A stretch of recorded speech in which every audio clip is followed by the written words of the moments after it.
Good evening, oh, is this on? Hello? Hello? You can hear me? Can't hear it. Okay, good. Welcome, everybody. Obviously, from this turnout, this is an issue and an opportunity of great importance here to Michigan City. We want you to be able to understand what the project is, what we intend, what the benefits are, answer your questions. And so we have a full night for us tonight.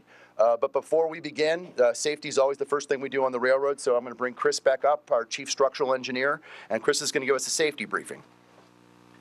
Good morning, everybody. Afternoon. It's been a long day. We've been talking about this project all day, and it's kind of getting to me. But last count, we have 87 people, including the NICTD staff that's here tonight. In the event that we need to evacuate, we have 2 exits, one on either side of the room. Outside the room, there's 2 stairways, one on the left and one on the right. So you can exit either side once you exit the room. Do not use the elevator in case of an emergency. Do we have anybody in the room that's CPR qualified tonight? Can you raise your hands, please? Okay, so if one of you would volunteer if someone needs assistance, we'd appreciate that. We have 2 of our NICTD transit officers here tonight. I would ask that they dial 911 if we have an emergency. Watch the stairs as you exit the room or exit in an orderly fashion, and everybody will get out safely. So I think that'll wrap it up for the safety briefing. Thanks for coming. Thanks, Chris. Before we begin, I want to recognize that we've got some of our local officials here, federal officials. Congressman Visclosky's here somewhere. Where's Pete? There he is. There's Congressman Visclosky. Welcome to him. We have retiring State Senator Jim Arnold. Where's Jim? Jim's right over there. You all know Jim. And then I know we have a lot of representatives from the Michigan City Council here tonight. So if you'd all stand up and so everybody knows you're here and you can be recognized. Thank you all for, oh, there. I see one in the back. Well, 2 in the back. Waving to me. And so that speaks to the importance of this project, and we thank you all for coming. My name is Mike Nolan, and I'm the president of the South Shore Line, and I'm also a Michigan City native. I moved here a couple of years ago, and I'm proud to call this my home.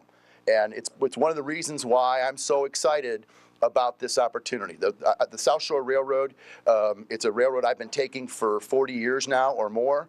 And the opportunities to take it to the next step and to see it improve to the point where we can get 90-minute service out of South Bend and 60-minute service out of Michigan City, and we can have more frequency of trains, and we can have better on-time performance, and we can bring more people to get those higher paying jobs in Chicago and come and bring that money back here and spend it here in our state. I couldn't be more excited. It's not an inexpensive project. It's a roughly $210 million project. The federal government will pay half of it. Our engineering firm HDR that's our internal estimate.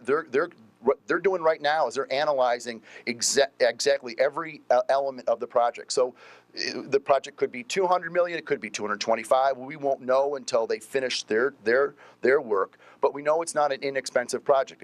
It's well, you'll hear. I don't want to steal Janice's thunder. Janice is over there, but she'll go into the project details.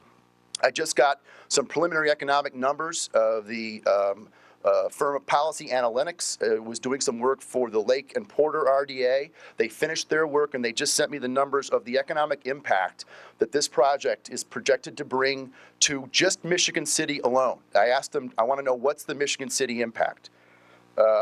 We expect that as a result of this, over 20 years, there'll be $670 million of private investment that comes in. It'll create 440 jobs. It'll increase property values by about $40 million, sales tax generated to the state of about $40 million, $84 million in state income tax, $8 million in county tax, and these are conservative estimates. So this opportunity has got real economic value. We're excited about it from a railroad perspective because we want to bring better service to our riders. But it also has tremendous economic value that we want to make sure that we share with you as well. So we got a long presentation tonight. I'll stay here till everybody's questions are answered. So we're not going to leave until you're able to ask, what specific questions you want to ask. And so at this point in time, I think what we'd like to do is we've got a little video here that I think explains a lot of what we're doing and what the vision is. So let's start with that, and then the presentation will continue on. Thank you.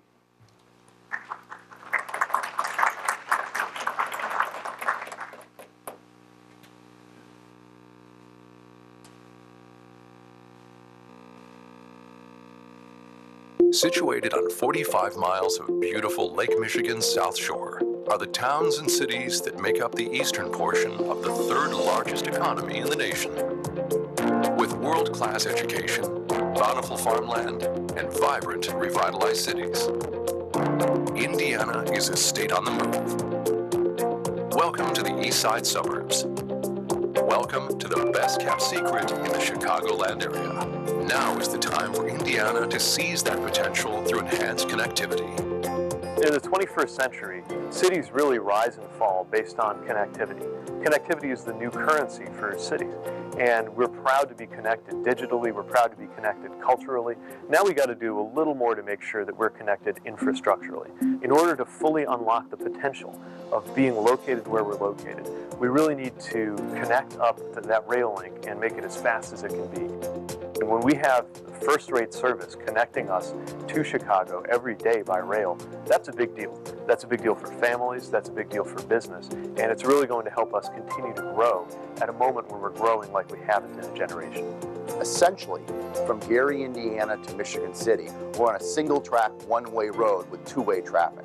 And because of that, we can only run follow-the-leader type service. So in the morning, in our rush hour, all trains follow each train. So if one train has an issue, every train behind it waits. And every train that's coming the opposite direction has to wait. So our on-time performance isn't very good. Our ability to add express service doesn't exist. And we can't add more service today because of the limitations of the rail. So the intent here is to add a second track so that we can move back and forth between Chicago seamlessly. We can cross over from one track to another and eliminate the bottlenecks that our riders experience every day.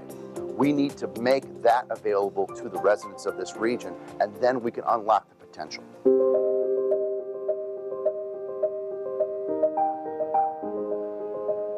What we're looking for right now is really investment in the double tracking, which affects a 4-county area in the northwest corner of the state. And we're really saying to everybody at this point that we've gotten to a place where we are the gateway to Chicago on the Indiana side. The state of Indiana stands